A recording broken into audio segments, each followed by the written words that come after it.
Okey, baik. Kembali bersama kami di Malaysia hari ini dan itulah topik perbincangan yang akan kami bawakan bersempena dengan tahun baharu Cina pada kalender yang bermula pada hari ini, iaitu tahun harimau. Kita ingin berbicara berkenaan dengan pemeliharaan harimau Malaya. Untuk itu kami nak perkenalkan tamu kami secara maya sekali lagi, iaitu Dr. Fazil Abdul Patah, Pengarah Bahagian Konservasi ex situ Jabatan Perlindungan Hidupan Liar dan Taman Negara, iaitu Perhilitan, bersama dengan kita dari Semenyih katanya. Assalamualaikum Doktor, selamat pagi.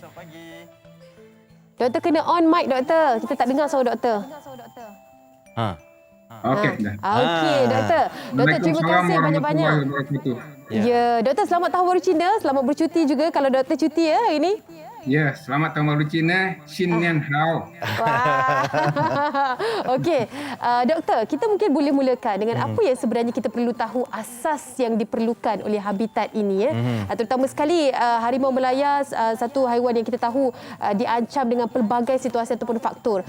Sebelum kita nak mendalami topik ini ataupun isu yang lebih hangat untuk diperkatakan, Doktor mungkin nak kongsikan secara asasnya apa yang haiwan ini perlukan untuk mereka terus hidup. Terima kasih kepada pihak TV3 kerana menjemput saya untuk sama-sama pada tahun baru Cina ini. Tahun ini merupakan tahun harimau. Datuk Andrew kata tadi harimau emas. So harimau ini merupakan lambang kekuatan, kegagahan dan kuasa lah. Dan di Malaysia kita kerajaan menjadikan harimau sebagai satu lambang daya tahan di mana terdapat pada jawatan negara dan juga beberapa korporat seperti Maybank dan juga Proton. FMM juga menggunakan harimau sebagai ikon bagi syarikat mereka.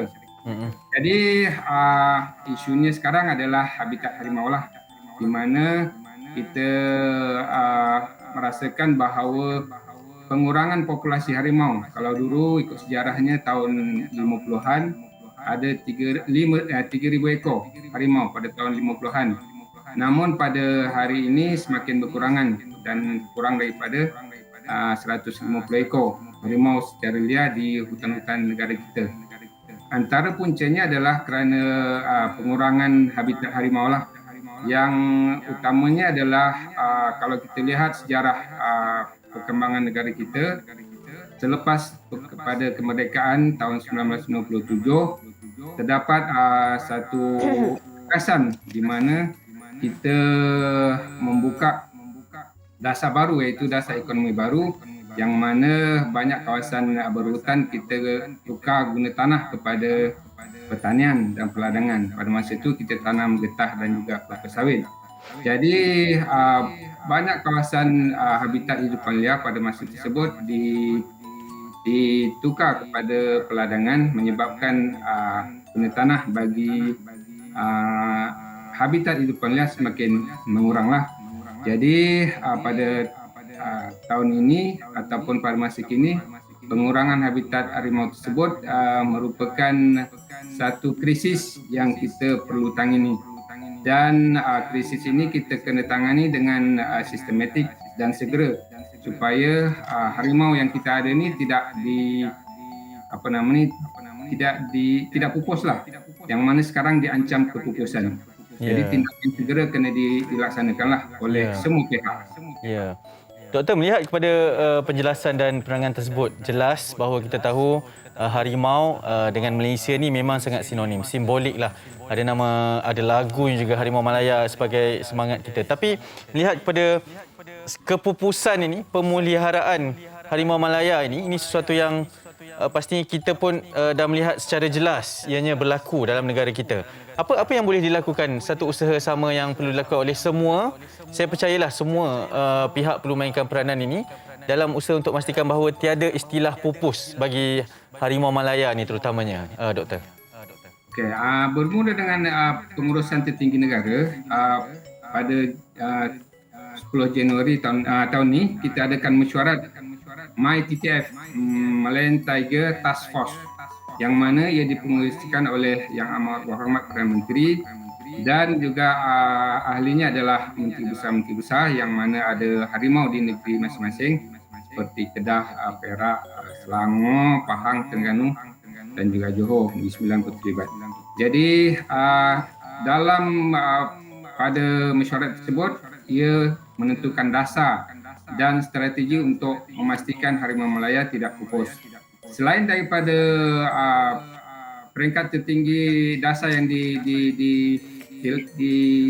dicapai di peringkat tertinggi, di peringkat bawahan, ada juga kita menjalankan operasi-operasi yang mana kita nak pastikan bahawa habitat harimau sentiasa terjaga. Contohnya kita ada operasi bersepadu khazanah yang dilancarkan pada 2019 dan berlangsung hingga sehari ini, di mana kaki tangan daripada penjelitan Angkatan Tentera Malaysia dan PDRM dan juga daripada Perbadanan Taman Negeri Jabatan Perhutanan terlibat dalam operasi yang dijalankan setiap bulan di seluruh negara. Yang keduanya, kita ada melantik ranger hidupan liar daripada kalangan orang asli. Pada tahun lepas lebih kurang 400 lebih orang asli kita hire sebagai ranger hidupan liar, dan mereka ini berperanan sebagai menjalankan membantu dalam rondaan, pengawalan dan juga penguasaan di habitat harimau yang berhampiran dengan kampung mereka. Jadi Doktor, di kampung sendiri dan dibantu oleh veteran Angkatan Tentera seramai 60 orang tahun lepas. Baik, terima kasih banyak-banyak doktor. Pastinya hari ini sedikit sebanyak kita dapat mengetahui tentang bagaimana keadaan itu berlaku dan apakah strategi Jabatan Perkhidmatan sendiri. Secara ringkasnya mungkin boleh doktor kongsikan apakah harapan bagi memastikan segala perancangan-perancangan yang telah pun ditetapkan itu dapat berjalan dengan lancar bagi tahun-tahun akan datang untuk memastikan ianya tidak pupus. Silakan doktor. Untuk mencapai hasrat supaya Harimau Malaya tidak pupus, ia melibatkan kerjasama semua sektor dalam masyarakat. Sama ada pengurusan tertinggi negara, kerajaan persekutuan, kerajaan negeri, NGO, universiti dan juga pihak sekolah dan orang awam sama-sama membantu dalam mencapai hasrat negara supaya hidupan liar terutamanya Harimau Malaya tidak pupus untuk generasi akan datang. Baik, terima kasih banyak-banyak doktor. Banyak sebenarnya masa yang kita perlukan untuk bincang dan berhalusi tentang perkara ini. Tapi ini sahaja masa yang kita ada. Terima kasih Dr. Fazil Abdul Fattah, Pengarah Bahagian Konservasi XT2 Jabatan Perlindungan Hidupan Liar dan Taman Negara Perkhidmatan. Assalamualaikum doktor, selamat bercuti.